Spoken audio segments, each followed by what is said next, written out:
Republicans have a Roy Moore problem. Now, currently, he is up 6 points in the polling against Democrat Doug Jones, despite both the sexual assault and molestation accusations from 5 different women. All right. So this whole thing is creating a huge issue for sitting Republicans who have decided, we need to distance ourselves from Moore. And of course, that issue would be, what happens if Alabama voters decide they're going to send an accused pedophile to Congress? They can't really control what their voters do.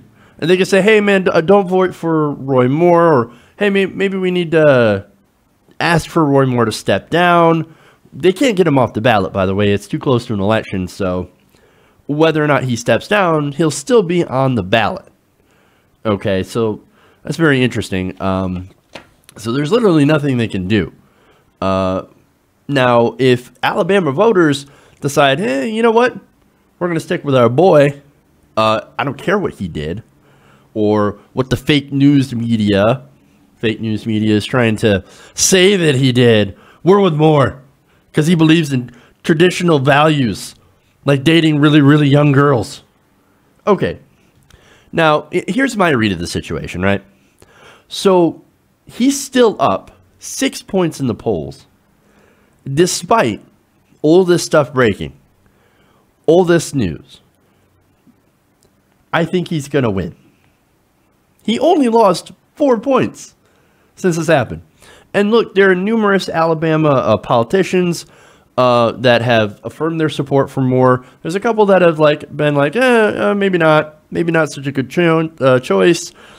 We're going to kind of backpedal a little bit, but mostly he's gotten a lot of support from people in Alabama, from not only the voters, but from the politicians as well.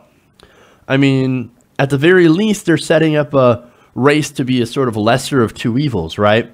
It's kind of insane when you think that an accused child molester is, to some people, less evil than a Democrat.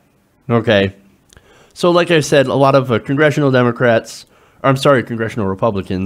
have cut ties to Roy Moore. That includes Ted Cruz, Mike Lee, and others.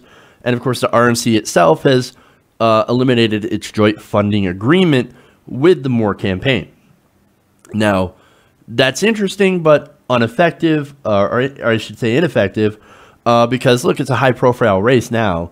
It's got national attention, but like less than a month from the race, well, Roy Moore has all the attention he could ever need and all the support he could ever need. In fact, he's fundraising off the allegations, calling them a liberal smear. That is, of course, interesting because he's got a documented past of creepy behavior. But nonetheless, no, that's what he's going with. Oh, no, it's liberal smear. They're making all this stuff up. All the women are making stuff up. They're all Democrat plants, which is funny because most of them voted for Trump and are strident Republicans. Nonetheless, he's going to go with that, despite the fact that it's easily provable to be wrong. But anyway, so he could win, right? And if he does, well, there's a lot of Republican senators that are not sure what they're going to be able to do. Now, Senator Cory Gardner, who came out the strongest, demanded that Moore step down or be removed from the legislature if he were to win. He's like, no, we're done with this. We're not going to have you in Congress. If the Alabama voters put you here, we will remove you. And we can actually do that using certain rules. So, look, man, step down or you will be replaced. That's very, very strong.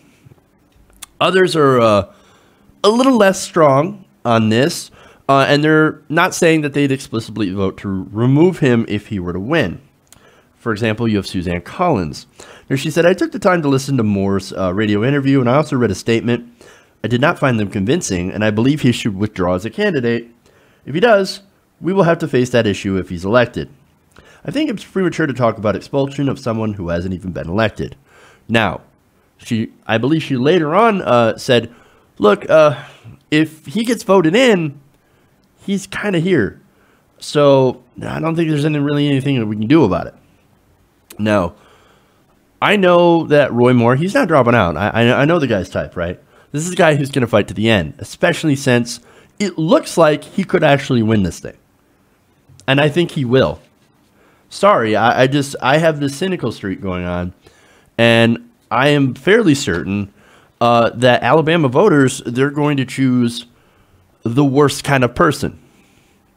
That's how messed up this really is. But earlier I mentioned something about rules, right? Well, Collins told reporters by the way of which the Senate could remove someone, right?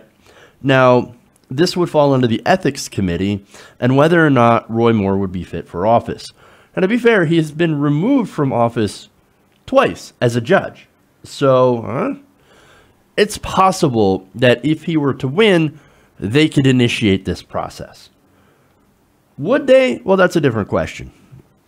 Now, Collins had also suggested that, hey, man, look, let's not talk about that yet. In her previous statement, we're getting ahead of ourselves. Okay. Quote, but it seems to me we're getting way ahead of ourselves. What I would like to see is for Mr. Moore to immediately step aside.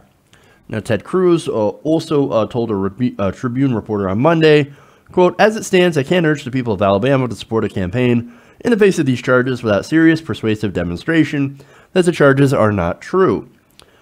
Senator Lindsey Graham told reporters, when the head of your own party's senatorial committee is advocating you be expelled before you get elected, I just don't think you have a very bright Senate career ahead of you. Let's see. To expel somebody, don't you have to listen to both sides of the story? So I don't know. I hope he steps aside. I don't see a good outcome for Mr. Moore. Tom Tillis in North Carolina said, quote, that is a hypocritical that is a hypothetical, and then we'll have to get to that after the election if he wins on removing him. And then you also have Majority Whip John Cornyn, who earlier withdrew his endorsement of Moore, said, quote, there hasn't been an election yet, so it's hard to expel a senator who wins an election that hasn't been held. So you kind of see where they're going, right? Well, if he wins, then we'll have to figure out something later.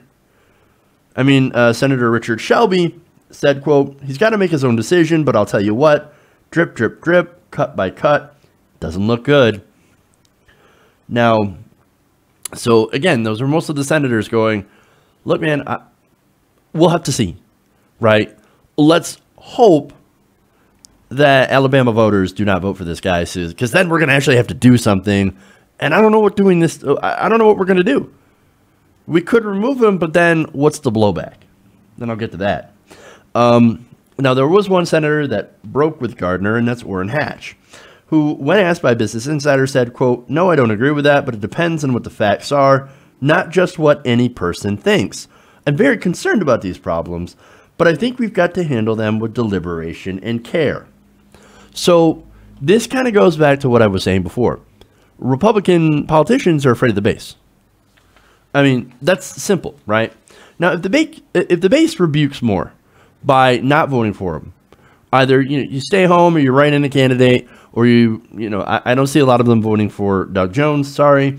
It's going to be pretty easy for these Republican senators, because then they can come out and say, look at that. We did the right thing the whole time. Aren't you proud of us? But look, a lot of them are super hesitant to call for removal if Moore does get voted in. And that could be a big problem.